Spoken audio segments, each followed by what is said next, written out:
अगर आप अपने घर में वार्डरोब बनवा रहे हो तो आपके मन में भी ढेरों सवाल होंगे कि वार्डरोब किस मटेरियल का बनाएं, हिंज वाला बनाएं या स्लाइडिंग बनाएं, वार्डरोब की हाइट कितनी होनी चाहिए, विड्थ कितनी होनी चाहिए और डेप्थ कितनी रखें, और क्या घर के हर मेंबर के लिए वार्डरोब की प्लानिंग अलग होगी। तो चलिए आज आपके इन सभी सवालों का जवाब मैं इस एक वीडियो से देती हूँ एंड आई एम श्योर इस वीडियो के बाद आपको कोई और वीडियो देखने की जरूरत नहीं पड़ेगी और आप अपने घर में एक परफेक्ट वार्डरोब प्लान कर पाओगे। So hello everyone, welcome back to my channel void design studio. तो सबसे पहले हम वार्डरोब की डायमेंशन समझते हैं और फिर धीरे धीरे हर एक टॉपिक पे बात करेंगे और लास्ट में एक छोटा सा कंपैरिजन करेंगे between hinged wardrobe and sliding wardrobe और फिर आप डिसाइड करना कि आपको अपने घर के लिए कौन सा चाहिए। तो सबसे पहले देखते हैं हमें एक वार्डरोब की विड्थ यानी कि चौड़ाई कितनी रखनी चाहिए। तो इसमें हम हिंज्ड और स्लाइडिंग दोनों की अलग अलग बात करेंगे। तो अगर हम हिंज्ड वार्डरोब में देखें तो इसमें जो मैक्सिमम विड्थ हमें वार्डरोब का रखना चाहिए वो 3 फीट रखना चाहिए यानी कि 36 इंचेस रखना चाहिए। इससे होता क्या है, दोनों साइड हमें 18-18 इंच के पल्ले मिल जाते हैं और वो पल्ला हमें खोलना बंद करना और वार्डरोब को एक्सेस करना बहुत ईजी बना देता है। तो इसीलिए हमें मैक्सिमम 3 फीट तक जाना चाहिए। उससे ज़्यादा जाओगे तो वार्डरोब एक्सेस करने में प्रॉब्लम होगी। और यहीं अगर हम स्लाइडिंग की बात करें तो स्लाइडिंग वार्डरोब थोड़ी सी हम बड़ी बनाते हैं क्योंकि इसमें होता क्या है, जैसे हिंज वार्डरोब में हम दोनों साइड के पल्ले खोल लेंगे तो एक बारी में हम 3 फीट पूरा एक्सेस कर सकते हैं, लेकिन स्लाइडिंग के केस में ऐसा नहीं होता। स्लाइडिंग में हम 2 पल्ले देते हैं और एक बारी में हम एक पल्ला ही पूरा खोल पाते हैं। इसका मतलब एक बारी में हम 50% वार्डरोब ही एक्सेस कर पाएंगे। इसीलिए हमें इतना बड़ा वार्डरोब एटलीस्ट बनाना है कि जब 50% ओपन हो तो इतना तो ओपन हो कम से कम कि आप सामान आराम से निकाल और रख पाओ। इसीलिए आई वुड सजेस्ट कि 5 फीट मिनिमम और 8 फीट मैक्सिमम।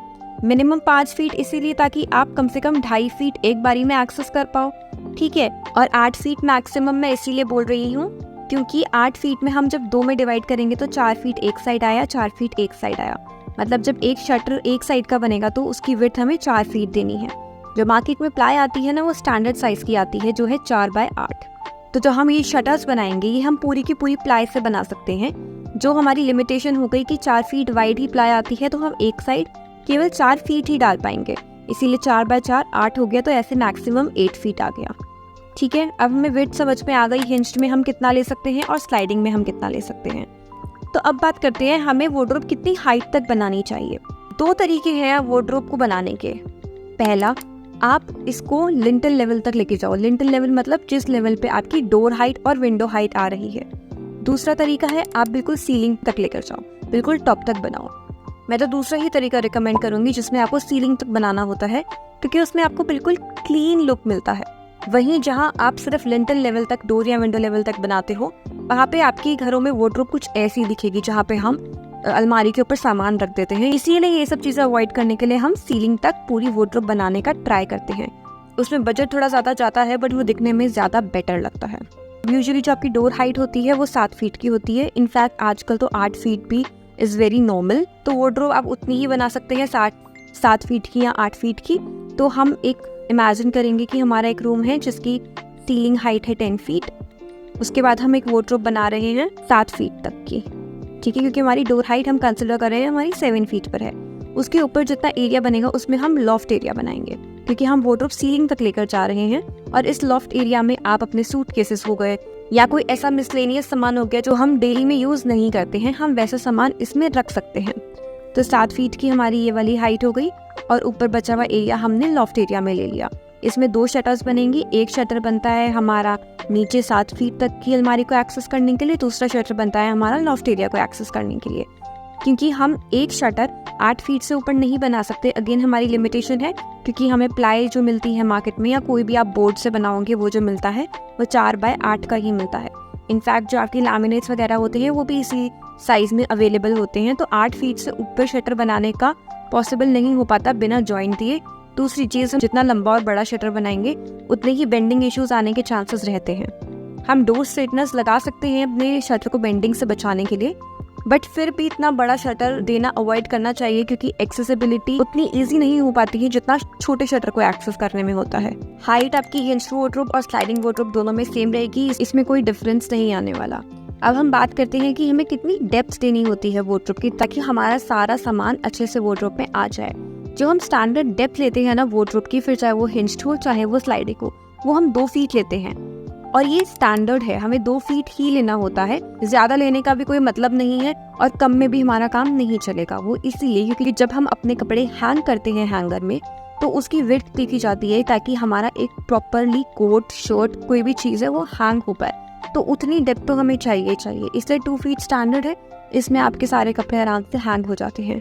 हाँ, अगर आपको बिल्कुल हैंग नहीं करना है कपड़े, सारी चीज़ फोल्डिंग में रखनी है, तो आप 2 फीट से कम करके इसको 18 इंचेस तक भी लेकर जा सकते हो, अगर आपके रूम में स्पेस कम है तो। लेकिन अगर कोई भी चीज़ हैंग करनी है, या पहले आप देख लो आपको किस टाइप का सामान इसमें रखना है, उसी के अकॉर्डिंग अपने अलमीरा की डेप्थ आप फाइनल करो। Otherwise 2 feet is standard. अब इसमें एक कैच है, वो ये कि हिंज्ड वार्डरोब में आप 100% अपनी अलमीरा एक्सेस कर लेते हो। उसमें डेप्थ भी कोई कम नहीं होती और दोनों पल्ले साथ में खोल लोगे तो विड्थ वाइज भी आप पूरी एक्सेस कर सकते हो। लेकिन स्लाइडिंग वार्डरोब में ऐसा नहीं है। स्लाइडिंग वार्डरोब में हमने देखा था विड्थ वाइज भी हम सिर्फ 50% एक बारी में एक्सेस कर पाते हैं, और डेप्थ वाइज भी अगर हम देखें ना तो 3 से 3.5 इंच एरिया तो सिर्फ ट्रैक लगाने में ही चला जाता है। तो हमें 24 इंचेस में से पूरा एरिया एक्सेस करने को नहीं मिलता, थोड़ा कम ही मिलता है। तो इस बात का भी प्रॉपर ध्यान रखें। हमने आउटर डायमेंशन तो सारी समझ ली, अब हम इंटरनल प्लानिंग भी देख लेते हैं, क्योंकि वो बहुत ज़्यादा इंपॉर्टेंट है। अब अगर आप किसी कारपेंटर को वार्डरोब बनाने बोलेंगे ना, तो वो हर यूज़र के लिए, फिर चाहे वो मेल हो फीमेल हो या किसी भी एज ग्रुप का हो, सबके लिए एक जैसा ही वार्डरोब क्रिएट कर देते हैं। बट ऐसा नहीं होता। हर एज ग्रुप की और हर जेंडर की अपनी एक अलग रिक्वायरमेंट होती है, और उसी हिसाब से हमें उनके लिए एक पर्टिकुलर वार्डरोब क्यूरेट करनी चाहिए। तो चलिए आज हम 2 एग्जाम्पल से सीखते हैं कि कैसे उनकी रिक्वायरमेंट के अकॉर्डिंग हम उनके लिए एक प्रॉपर वार्डरोब क्रिएट करते हैं। हमारे पास 2 यूज़र हैं, एक राम एक सीता। पहले हम राम की रिक्वायरमेंट्स देखते हैं। तो राम के पास कुछ कपड़े हैं, जैसे pants, trousers, shirts, quotes, kurtas, jackets. उसको एक हैंगिंग स्पेस चाहिए प्रॉपर इन सबको हैंग करने के लिए, क्योंकि हैंग करने के लिए उसके पास थोड़े ज़्यादा कपड़े हैं, इसलिए हम प्रॉपर हैंगिंग स्पेस देंगे। तो हम वार्डरोब को ऐसे 2 पार्ट्स में डिवाइड करें। तो सबसे पहले हम वार्डरोब में ऊपर की तरफ हैंगिंग स्पेस देंगे, उसके बाद बीच में एक ड्रॉर देके नीचे वर्टिकली वार्डरोब को 2 पार्ट्स में डिवाइड करेंगे। लेफ्ट वाला पूरा एरिया हम ट्राउजर्स और पैंट्स को हैंग करने के लिए बना देंगे। ऐसे बहुत सारे ऑर्गेनाइजर्स आते हैं, आप ऑनलाइन चेक कर सकते हैं और अपने अकॉर्डिंग वो चीज़ें मंगा सकते हैं। ऊपर वाली स्पेस में वो अपनी शर्ट्स, कोट्स, जैकेट्स हैंग कर सकता है। उसके बाद उसके पास थोड़े एक्स्ट्रा कपड़े हैं, like T shirts, shorts, pyjamas, lounge where, जिनको वो फोल्ड कर कर रखना पसंद करता है। इसके लिए हम नीचे 3 ड्रॉर्स दे देंगे। आप ड्रॉर्स की जगह शेल्फ भी दे सकते हो। बस ये है कि शेल्फ को एक्सेस करना उतना ईजी नहीं होता है, नीचे झुक के सामान निकालना पड़ेगा। ड्रॉर को आप स्लाइड करके आराम से सामान निकाल सकते हो, बस हाँ ड्रॉर में थोड़ा एक्स्ट्रा खर्चा पड़ जाता है, तो वो चॉइस आपकी है। उसके बाद उसका कुछ डेली यूज़ का सामान है, जैसे बॉक्सर्स, वेस्ट, सॉक्स, हैंकरचीफ, जिसके लिए उसको एक डेडिकेटेड स्पेस चाहिए। तो हम ऊपर वाली ड्रॉर के 2 पार्ट्स करेंगे। राइट वाला हिस्सा हम इस चीज़ के लिए डेडिकेट कर देंगे। फिर थोड़ी बहुत एसेसरीज हैं उसके पास, like watch, tie, belt, ring, sunglasses, और इन डेलिकेट आइटम्स के लिए उसे थोड़ी ऑर्गेनाइज्ड स्पेस चाहिए। तो लेफ्ट वाली ड्रॉर में हम एक ऑर्गेनाइजर लगा के वहाँ पे इस सामान के लिए उसके लिए जगह बना देंगे। And that's how you make a proper wardrobe user की रिक्वायरमेंट के अकॉर्डिंग। अब हम सीता की रिक्वायरमेंट देखते हैं, जो राम की रिक्वायरमेंट से बिल्कुल अलग है। सीता के पास बहुत वेराइटी के क्लोथ्स हैं, like saris, suit, formal office where like shirts and pants, party dresses, casual dresses, heavy lehengas, दुपट्टास, shawls, jumpsuits, loungewear, etc. The list is never ending. हम सबसे पहले एक हैंगिंग स्पेस बनाएंगे जिसमें वो अपने फॉर्मल्स और पार्टी ड्रेसेस को हैंग कर सकती है।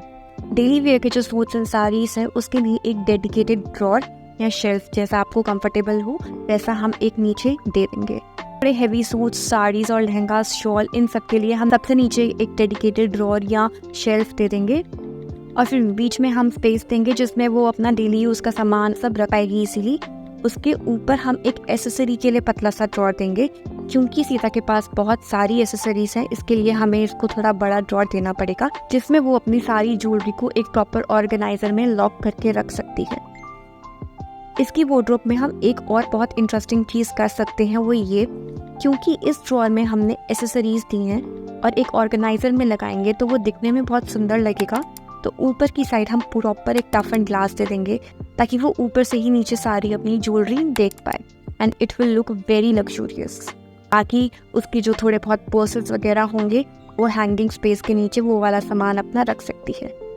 तो ऐसे हम हर एक पर्टिकुलर यूज़र के रिक्वायरमेंट के अकॉर्डिंग उसकी वार्डरोब की इंटरनल प्लानिंग करते हैं। अब ऐसा ज़रूरी नहीं है कि हर फीमेल की रिक्वायरमेंट सीता से मिले या हर मेल की रिक्वायरमेंट राम से मिले, लेकिन हाँ, इस एग्जाम्पल से शायद आपको ये समझ में आ गया होगा कि कैसे आपको पहले अपनी रिक्वायरमेंट पता लगानी है कि आप अपने कपड़े फोल्ड करके ज़्यादा रखना पसंद करते हो, हैंग करके ज़्यादा रखना पसंद करते हो, कितना ऑर्गेनाइज्ड स्पेस आपको पसंद है, आपके पास एसेसरीज ज़्यादा है या आपको एक डेडिकेटेड स्पेस चाहिए अलग से अपने बैग्स एंड पर्सेस के लिए। That is up to you. और वैसे आप अपनी पूरी वार्डरोब को मोल्ड कर सकते हो। और अगर आप शूज़ भी अपनी वार्डरोब में रखना पसंद करते हो तो आप उसके लिए भी एक डेडिकेटेड स्पेस बना सकते हो। उसके भी काफ़ी सारे ऑर्गेनाइजर्स मार्केट में आते हैं। वैसे आई डोंट रिकमेंड कि आपको शूज़ वार्डरोब में रखना चाहिए, बट हाँ, कभी कभी स्पेस नहीं होता है एंड आपको वार्डरोब में ही शूज़ रखना पड़ता है तो you can definitely do that. ऐसे ही अगर आप बच्चों के लिए वार्डरोब बना रहे हो तो उसमें आप ओपन शेल्व्स दे सकते हो ताकि थोड़ा वो इंटरेस्टिंग बन जाए। नीचे की साइड बड़े ड्रॉर्स दे सकते हो उनके टॉयज रखने के लिए। बच्चों को इतनी ज़्यादा हैंगिंग स्पेस की ज़रूरत नहीं होती तो एक छोटा सा ही हैंगिंग अपार्टमेंट दे दो और साइड में शेल्व्स बना दो ताकि उसमें उनकी बुक्स वगैरह आ जाए। सबसे इंपॉर्टेंट चीज़ होती है जब आप उनकी वार्डरोब बना रहे हो तो बाहर लॉन्ग हैंडल्स लगाओ ताकि वो खुद अपनी वार्डरोब को एक्सेस कर पाए। ऊपर की साइड ही हैंडल लगाओगे तो उनको अपनी वार्डरोब खोलने में दिक्कत आ सकती है। बस इन्हीं छोटी छोटी चीज़ों का ध्यान रखो, अपनी रिक्वायरमेंट समझो और उस हिसाब से अपनी वार्डरोब की इंटरनल प्लानिंग करो। तो चलो अब बात करते हैं हमें किस मटेरियल से अपना वार्डरोब बनाना चाहिए ताकि हमारा वार्डरोब एकदम लॉन्ग लास्टिंग बने। देखो, मार्केट में ना बहुत सारे मटेरियल अवेलेबल हैं जैसे ply, HDHMR, block board, particle board, MDF। इनमें से तो आपको MDF और पार्टिकल बोर्ड को बिल्कुल भी इंक्लूड नहीं करना है। जो आपको मार्केट में सस्ते वार्डरोब मिलते हैं ना, वो आपको 100% पार्टिकल बोर्ड से बना के देते हैं। वो मटेरियल बहुत हल्का होता है बट वो बिल्कुल भी नहीं चलता, बिल्कुल लॉन्ग लास्टिंग नहीं होता। तो अगर आपको लाइफ लॉन्ग चलने वाला वार्डरोब चाहिए तो पार्टिकल बोर्ड, MDF नहीं यूज़ करना। फिर बेस्ट मटेरियल जो वार्डरोब बनाने के लिए वो है प्लाई बोर्ड। प्लाई में ना 3 ग्रेड आते हैं, MR, BWR, BWP। मैं बिल्कुल इस पे ज़्यादा इंटरनल डिस्कशन नहीं करूँगी क्योंकि मैं ऑलरेडी वीडियो बना चुकी हूँ। आप चाहे तो वो जाके देख सकते हो, लिंक डिस्क्रिप्शन में है। तो इसमें बेस्ट है BWP प्लाई क्योंकि उसमें ना आपको मॉइस्चर का डर है, ना ही आपको टर्माइट का कोई डर है, कोई दिक्कत नहीं आने वाली। आप अपने पूरे घर में कहीं भी इससे वार्डरोब बनाओ। बेस्ट मटेरियल है मार्केट में BWP प्लाई। उसके बाद हाँ, ये थोड़ा महंगा होता है तो अगर आपके बजट से बाहर जा रहा है तो आप BWR या MR ग्रेड का प्लाई यूज़ कर सकते हो। बस ये ध्यान देना, जब MR ग्रेड का प्लाई यूज़ करो तो वो वार्डरोब किसी भी मॉइस्चर प्रोन एरिया में नहीं बननी चाहिए। मतलब जो उस दीवार पे, जो दीवार आपकी कॉमन हो आपके बाथरूम से या ऐसे किसी एरिया से जहाँ पर पानी पड़ता हो और वहाँ पे सीलन आने का डर हो, क्योंकि मॉइस्चर रेजिस्टेंट प्लाई जो MR ग्रेड की प्लाई है वो एक हद तक ही मॉइस्चर को रोक पाती है, वो मॉइस्चर प्रूफ नहीं होती है। बस ये ध्यान रखना है। अदरवाइज जब भी आप वार्डरोब बनाओ अपनी वॉल और वार्डरोब के बीच में PVC शीट्स यूज़ करो या फिर टाइल लगाओ ताकि आपको सीलन का कभी सामना ना करना पड़े। बस जब आप शटर्स लगाओगे ना, इस पर जो पल्ले लगेंगे वो प्लाई के नहीं लगेंगे, वो आपको ब्लॉक बोर्ड के लगाने हैं। क्यों? क्योंकि प्लाई में बेंडिंग इशू आ जाता है। थोड़े टाइम को यूज़ करने के बाद वो बेंड कर जाते हैं। 2 स्ट्रेटनर्स आप पीछे लगवा सकते हो बट फिर भी सेफ साइड के लिए मैं ये बोलूँगी कि आप प्लाई से मत ही बनवाओ। ब्लॉक बोर्ड आता है, ब्लॉक बोर्ड नहीं बेंड करता, आप ब्लॉक बोर्ड से इसके शटर्स बनवाओ। ठीक है। उसके बाद जो मार्केट में दूसरा बेस्ट मटेरियल अवेलेबल है वो है HDHMR। HDHMR भी अच्छा मटेरियल है, इससे भी आप अपनी वार्डरोब बनवा सकते हो। बट हाँ, ऑफकोर्स प्लाई नंबर 1 है तो HDHMR is number 2। HDHMR comparatively सस्ता भी मिलता है। और भी बहुत सारे इसके कंपेटिटिव मटेरियल्स हैं, अगर आपको जानने हैं तो आप मेरी वीडियो देख सकते हो जिसमें मैंने डिटेल में ये सारे मटेरियल्स एक्सप्लेन करे हैं और ये भी बताया है कि कौन सा मटेरियल आपको कौन से फर्नीचर में कहाँ लगाना चाहिए, विच इज़ वेरी इंपॉर्टेंट। आपको पता होना चाहिए अपना घर का इंटीरियर शुरू करने से पहले। तो वो वीडियो का लिंक आई बटन और डिस्क्रिप्शन दोनों में है, आप प्लीज़ जाके उसको ज़रूर देखना। अब हम हार्डवेयर की बात करते हैं। तो हार्डवेयर में बस गांठ मार लो कि आपको सिर्फ ब्रांडेड हार्डवेयर ही यूज़ करना है। आप जब तक कोर मटेरियल अच्छा यूज़ नहीं करोगे ना, आपकी वार्डरोब कभी लॉन्ग लास्टिंग नहीं बनेगी। इस चीज़ में पैसा कभी मत बचाना। आपको प्लाई एकदम A ग्रेड की यूज़ करनी है और हार्डवेयर भी ब्रांडेड यूज़ करना है। ऐसे बट हिंजेस बिल्कुल यूज़ मत करना, बहुत पुराने ज़माने में यूज़ होते थे और ये बिल्कुल अच्छे नहीं लगते, बाहर से दिखते हैं। हमेशा सॉफ्ट क्लोज हिंजेस ही यूज़ करना और इनफैक्ट ट्रैक्स में भी सॉफ्ट क्लोज ट्रैक्स ही यूज़ करना और वो हमेशा ब्रांडेड लेना। हार्डवेयर में बिल्कुल कंजूसी नहीं करनी है। आपको स्क्रीन पे कुछ ब्रांड्स दिख रही होंगी, ये कुछ अच्छी ब्रांड्स हैं, इनके आप हार्डवेयर ले सकते हो। अब डिस्कस करते हैं फिनिशिंग मटेरियल कि हमने वार्डरोब बना लिया, स्ट्रक्चर बना लिया। अब ऊपर से जैसा हमें वार्डरोब दिखेगा एक्चुअली में, जो डिज़ाइनिंग वाला पार्ट है स्पेशली, उस पर ध्यान देते हैं कि कितने टाइप के मटेरियल्स मार्केट में अवेलेबल है और आप अपनी वार्डरोब के लिए कौन सा लगा सकते हो, राइट। तो बहुत सारे मटेरियल एक्चुअली मार्केट में अवेलेबल है नाउअडेज, जैसे लैमिनेट्स हो गया, विनियर हो गया, एक्रेलिक हो गया। ग्लास में बहुत सारी फिनिशेस आती हैं, tinted glass, fabric glass, texture glass, लेकर ग्लास, क्लियर ग्लास। सिर्फ PU को जो पेंट हो गए वो हो गए। आप केन यूज़ कर सकते हो, वॉलपेपर यूज़ कर सकते हो, बहुत सारे ऑप्शंस अब क्यूरेट हो जाते हैं मार्केट में। लेकिन जो सबसे कॉस्ट इफेक्टिव मटेरियल है दैट स्टिल इज़ लैमिनेट, ठीक है। बिल्कुल मेंटेनेंस फ्री होता है, इसमें बहुत सारी वेराइटीज़ अवेलेबल हैं, वुडन फिनिशेस अवेलेबल हैं, सॉलिड कलर्स अवेलेबल हैं, टेक्सचर लैमिनेट्स अब इतने आते हैं, फ्लूटेड लैमिनेट्स आते हैं। तो लैमिनेट्स में कोई एंड नहीं है वैरायटी का।